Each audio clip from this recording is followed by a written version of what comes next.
The atmosphere. The is the only planet in the solar system where life exists. आपको पता होगा यहाँ पे क्या लिखना है आपको, तो फटाफट उसे लिख दीजिए.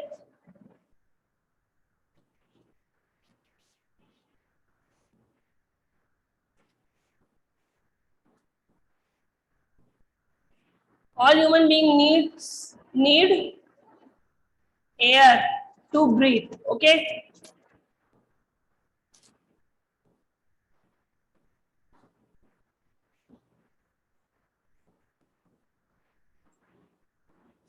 You have already learned that the earth is surrounded by a thick blanket of gases called atmosphere. सबको पता है कि हमारी धरती के चारों तरफ गैसों का एक कवर है, एक ब्लैंकेट है, जिसको एटमॉस्फेयर कहते हैं. The atmosphere extend at least 500 kilometre above the earth surface, and although it is invisible to us, we can't live without it. It keeps the land warm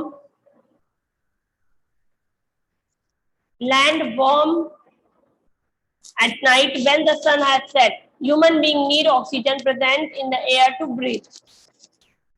हमें पता है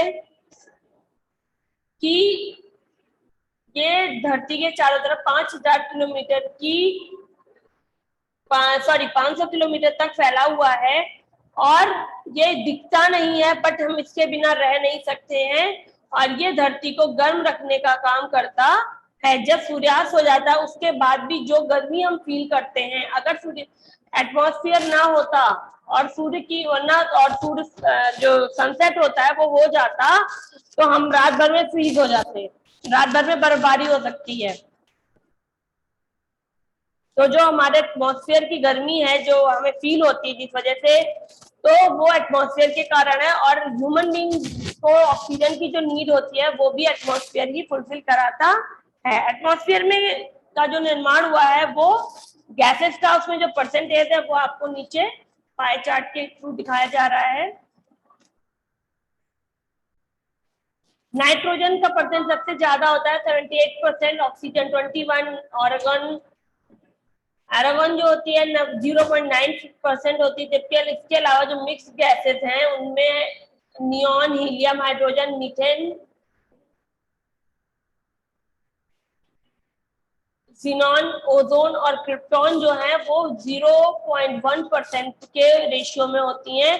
बिसाइड दीज गैस के अलावा atmosphere में small amount of water vapour, dust particles और smoke भी होता है.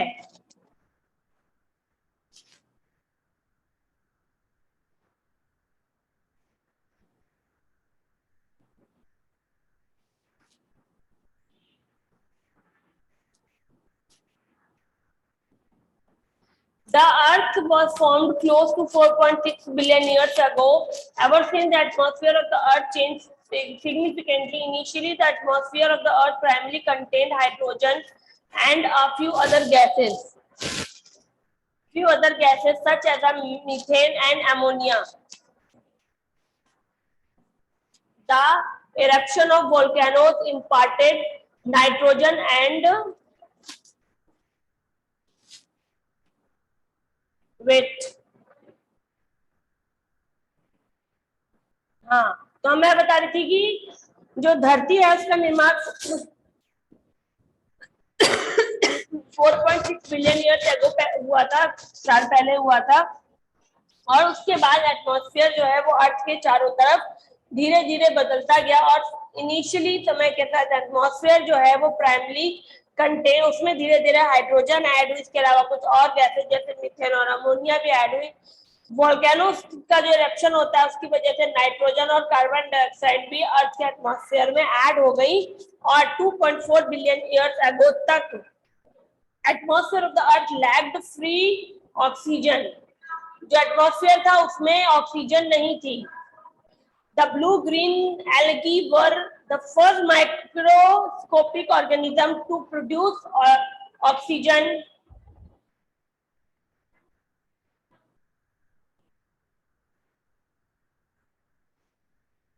The blue-green algae जो थी वो सबसे पहली माइक्रोस्कोपिक ऑर्गेनिज्म थी जिसने ऑक्सीजन प्रोड्यूस की थी थ्रू द फोटोसिंथेसिस, यानी उसके अंदर फोटोसिंथेसिस का, एल्गी के अंदर फोटोसिंथेसिस का प्रोसेस हुआ और उससे ऑक्सीजन निकलना शुरू हुई और तब एटमॉस्फेयर में सबसे पहले ऑक्सीजन गैस पाई गई। This led to the accumulation of free oxygen in the atmosphere, और यहाँ से ही जो एटमॉस्फेयर था फ्री ऑफ ऑक्सीजन, वो उसमें ऑक्सीजन ऐड हुई। Finding revealed that the sun was only 70% as bright as it is today.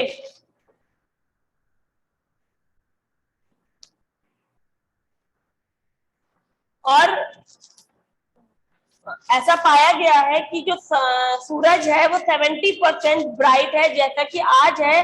बस अबाउट 3 बिलियन ईयर्स अगो, 300 साल पहले, 3 बिलियन ईयर्स अगो पहले भी, 300 लाख जो भी इसका, उसमें भी ये 70% इतना ही ब्राइट था। This is because green house gases like methane, carbon dioxide present in the atmosphere prevent in the heat that comes from the sun from leaving the atmosphere.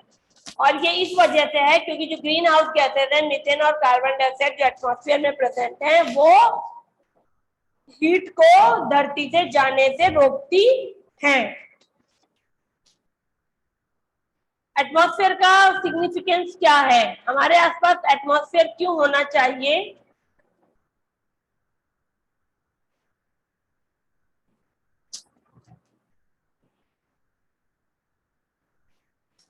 We know that living thing inhale oxygen. हम जानते हैं living thing जो है वो oxygen को लेते हैं breathing में। Green plant produce oxygen during photosynthesis. पेड़ खाना बनाते समय ऑक्सीजन को एटमॉस्फेयर में छोड़ते हैं।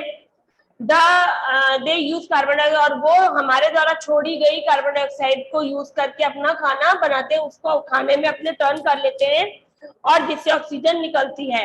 द ग्रेविटेशनल पुल, जो हमारी गुरुत्वाकर्षण शक्ति है, वो अर्थ को एटमॉस्फेयर में बनाए रखती है। Atmospheric gases close to that, जो गैस है एटमॉस्फेयर की, नाइट्रोजन, ऑक्सीजन जो भी है, वो हमारे चारों तरफ ग्रेविटेशनल पुल की वजह से बनी हुई है, close to that, and keep them from escaping into space, और उसको अंतरिक्ष में गायब होने से रोकती हैं ग्रेविटेशनल पुल की वजह से। अगर ग्रेविटेशनल पुल ना होता तो एटमॉस्फेयर, जो धरती थी, वो स्पेस में कहीं भी गायब हो जाती। ग्रीन हाउस इफेक्ट क्या होता है? आज के समय में हम देखते हैं कि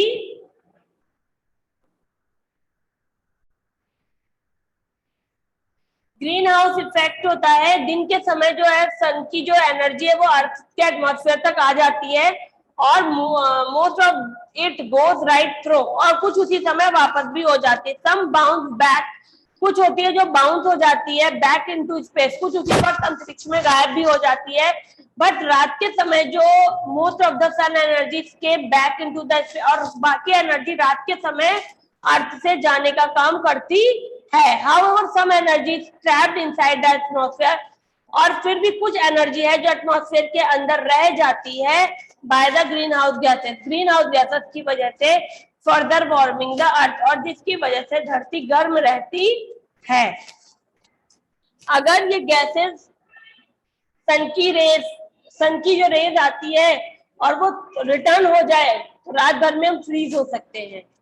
जो हमारी हीट बनी हुई है, इसकी वजह से हम नॉर्मल स्टेबल उसमें रहते हैं, वो ग्रीन हाउस गैसेस की वजह से ही है। इको फैक्ट है, approximately 30 years ago scientists found that the ozone layer was thinning, forming a large hole over Antarctica. 30 साल पहले आज से वैज्ञानिकों ने कहा था कि जो ओजोन लेयर है वो पतली हो रही है अंटार्कटिका के पास। This was caused by the chlorofluorocarbons CFC, और ये क्लोरोफ्लोरोकार्बन्स की वजह से हो रहा है, जो which are use as a coolant in the air. जो आपके एसी है, फ्रिज है, इनमें जो गैस यूज होती है वो होती है क्लोरोफ्लोरोकार्बन। तो उसके, और जो ये एरोसोल हम स्प्रे कैन यूज करते हैं ना, उनमें भी आपके क्लोरोफ्लोरोकार्बन होती है, जिसकी वजह से एटमॉस्फेयर में गर्मी बढ़ रही है और CFC गैसेस बढ़ रही हैं। Most countries have imposed restrictions on the use of CFCs. और बहुत से देश ऐसे भी है जहां पर क्लोरोफ्लोरोकार्बन के यूज पर बैन है. They causes an increase in the concentration of ozone in the upper atmosphere. और इसी वजह से अगर इसको बैन कर दिया जाए CFCs को, तो जो ओजोन का कंसंट्रेशन है ऊपरी एटमॉस्फेयर में वो बढ़ सकता है.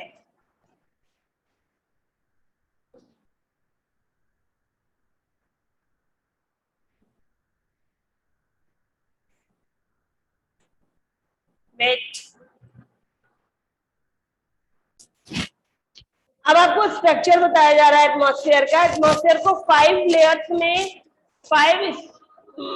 लेयर्स में डिवाइड किया गया है. पहला है ट्रोपोस्फेयर, स्ट्रेटोस्फेयर, मीजोस्फेयर, थर्मोस्फेयर और एक्सोस्फेयर. ये एटमॉस्फेयर की लेयर है, ये याद रखना. ठीक है. अगर अर्थ के लेयर पूछे जाते हैं, अर्थ के डोमेन पूछे जाते हैं, अर्थ के स्फेयर पूछे जाते हैं, तो वो होते हैं क्या? Lithosphere, hydrosphere, atmosphere, biosphere. ठीक है. एटमॉस्फेयर 5 लेयर से मिलकर बना है. लिथोस्फेयर 3 लेयर से मिलकर बना है. इस बात का जरूर ध्यान रखना, क्योंकि मैं जानती हूँ बच्चे यहाँ पर आकर कंफ्यूज हो जाते हैं. क्योंकि जब ये ऐसे क्वेश्चन विंटर वेकेशन में आता है तो उनको कुछ समझ में नहीं आता करने को क्या दिया जा रहा है. अगर हमने एटमॉस्फेयर का लेयर करने को कहा है तो आप troposphere, stratosphere, mesosphere, thermosphere, exosphere बताएंगे. और अगर हमने आपको अर्थ के पार्ट, अर्थ के स्फेयर, अर्थ के डोमेन बताने को कहा है तो आप लिथोस्फेयर के तीनों part, crust, core, mental, crust, mental, core जो भी है, और उसमें भी 2 और होते हैं, कॉन्टिनेंटल लिथोस्फेयर और ओशियनिक लिथोस्फेयर. वो उसके बाद आपका हाइड्रोस्फेयर आता है, फिर आपका एटमॉस्फेयर आता है. एटमॉस्फेयर में आपकी 5 लेयर से कंटेन होता है एटमॉस्फेयर को. देन आपका बायोस्फेयर आता है. ठीक है. इस बात का ध्यान रखना. क्लियर इसलिए किया क्योंकि जरूरी था, बहुत लोगों को कंफ्यूजन रहता है.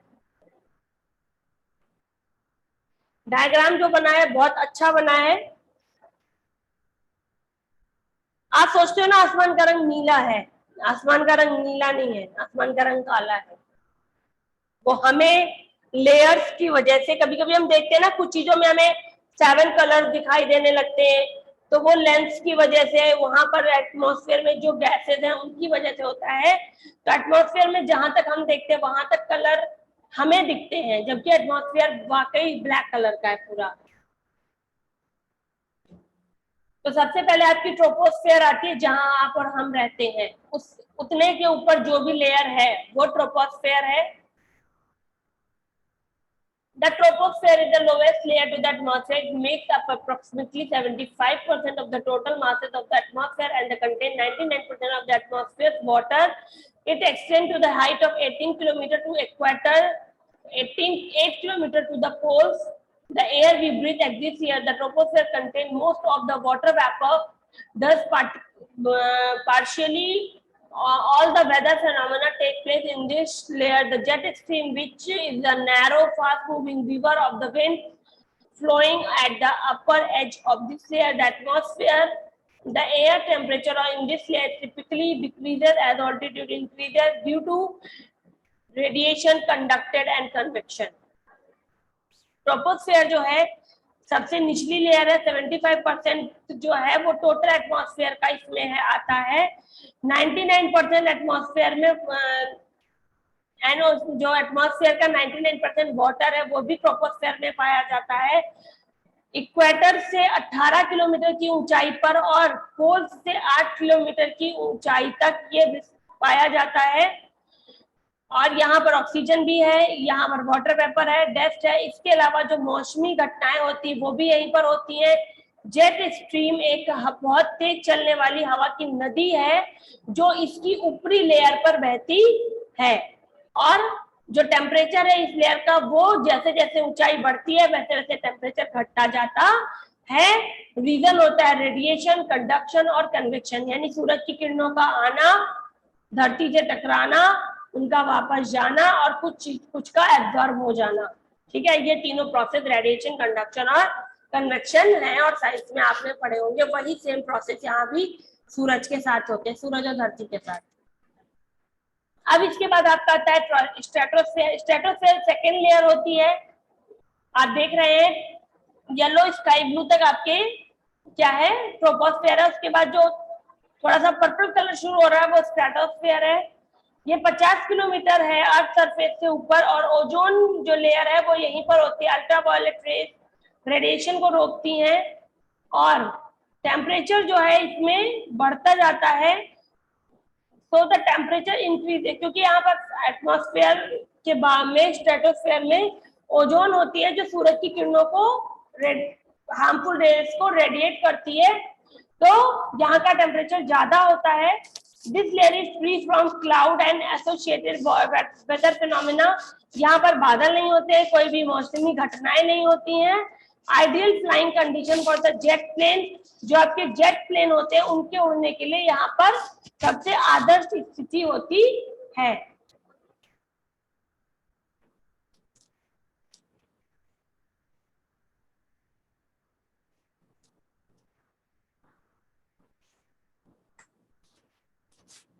फिर आते हैं ट्रोपोस्फेयर, स्ट्रेटो, मीसोस्फेयर। मीसोस्फेयर जो है वो स्ट्रेटोस्फेयर के ऊपर पाई जाती कोल्डेस्ट लेयर होती है, क्योंकि यहाँ पर लो कंसंट्रेशन ऑफ ओजोन हो जाता है, यहाँ पर सोलर रेडिएशन भी बहुत कम हो जाता है।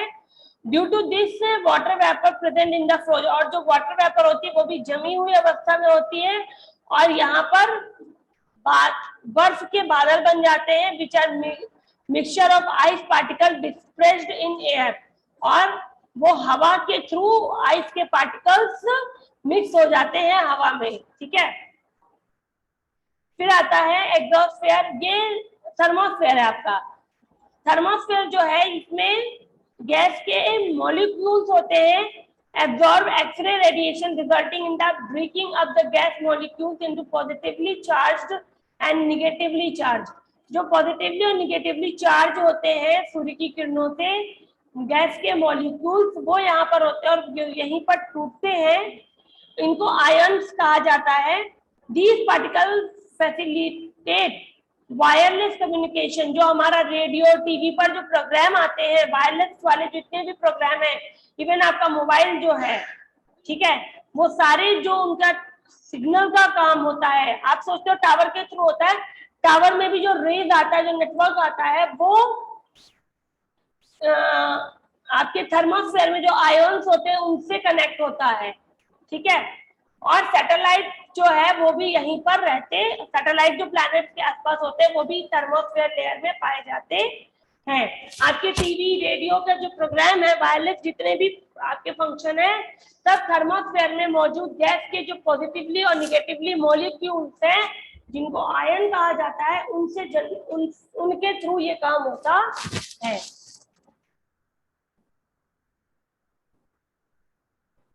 एग्जॉस्फेयर सबसे लास्ट लेयर है, एग्जॉस्ट माने बाहर जाने वाली।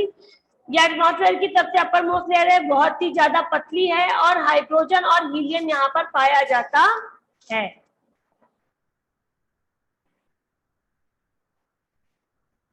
Why does a jet plane flying in the sky leave behind white trail? क्यों जेट प्लेन जब हवा में चलते हैं तो अपने पीछे व्हाइट कलर की पूंछ बनाते हुए जाते हैं, वो बताना है आपको, फाइंड आउट करना। एक्सरसाइज पढ़ते गए हैं, बताते चले।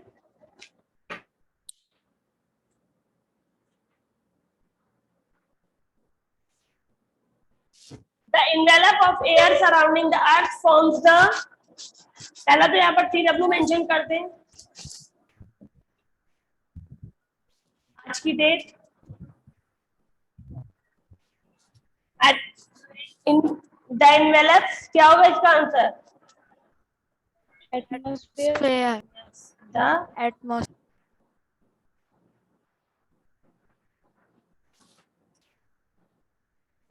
अगला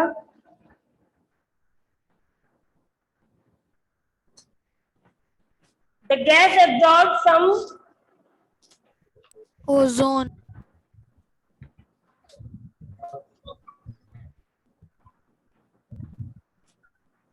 एक second. The gas absorbs some ultraviolet radiation. The ozone gas. Ozone.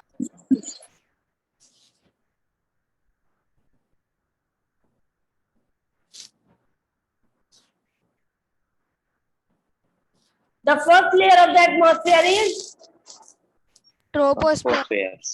Troposphere. the density of air is highest near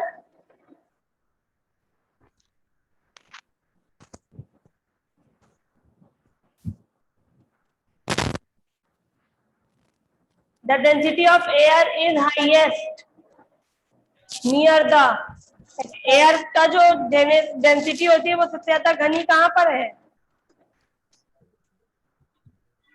Troposphere. Troposphere में कहाँ लिखा है?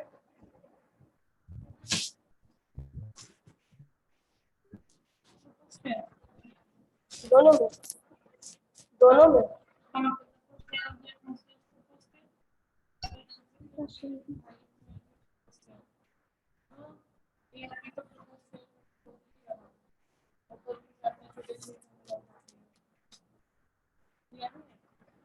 देख रही थी, मुझे लग रहा है यहाँ पे ये है ना 75 मावा कंटेन 99% of net. इसमें भी ट्रोपोस्फेयर होगा आपका.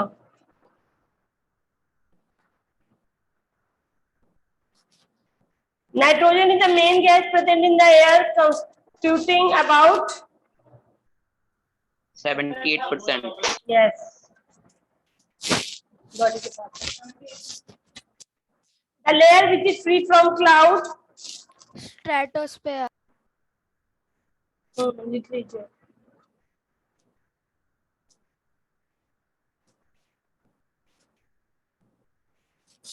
This is from the condensation high up in the clouds.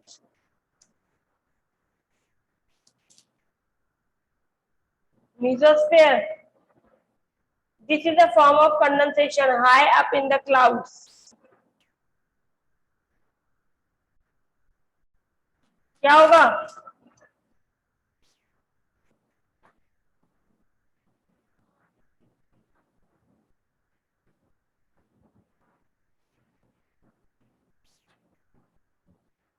Stratosphere.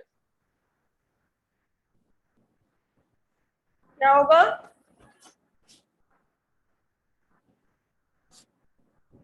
This is a form of condensation high up in the clouds.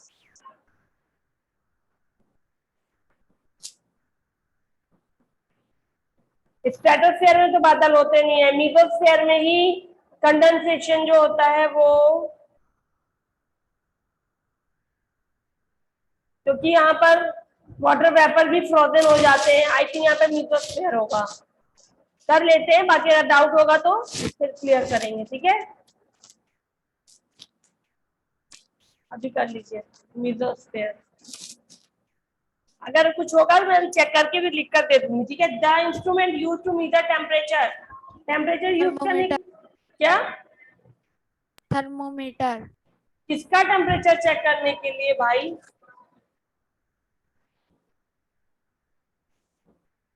Human body का या किसका? ह्यूमन बॉडी के लिए तो थर्मामीटर है.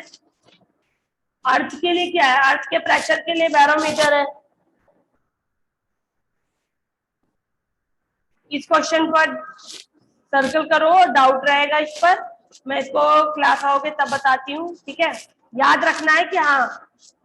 और the incoming solar heat, incoming solar heat क्या होती है? Ozone.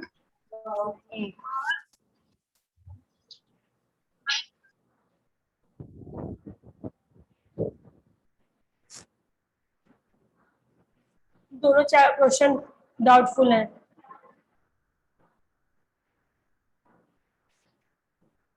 The lowest layer of the atmosphere is Troposphere. the troposphere takes up percent of the 99 75.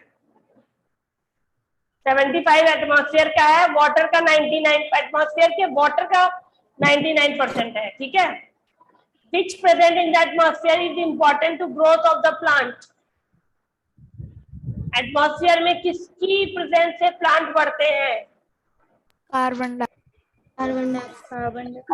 Dioxide. The form uppermost layer of the atmosphere. Exosphere. और आपको पता है इसका एक और नाम होता है, इसका थर्मोस्फेयर का एक और नाम होता है, आयनोस्फेयर भी कहते हैं, क्योंकि वहां पे आयन पाए जाते हैं, इसलिए उसे आयनोस्फेयर भी कहते हैं।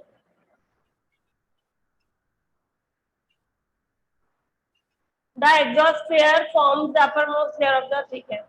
Hydrogen constitute about 21%, false. In the stratosphere, the temperature decreases with the height, increases height.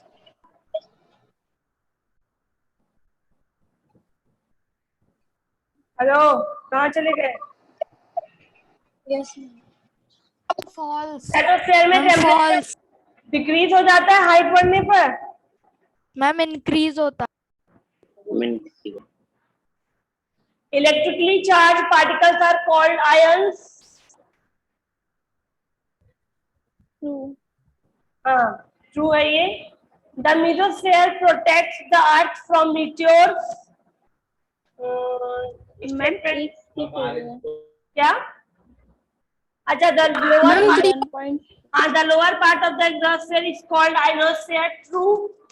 The mesosphere protect the earth from meteors. I think ये ट्रू है, क्योंकि मीटियोर्स जो होते हैं वो देखो आपके इसमें बने हैं ना, मेसोस्फीयर में, और मेसोस्फीयर ये इनको रोकती है आने से, ठीक है।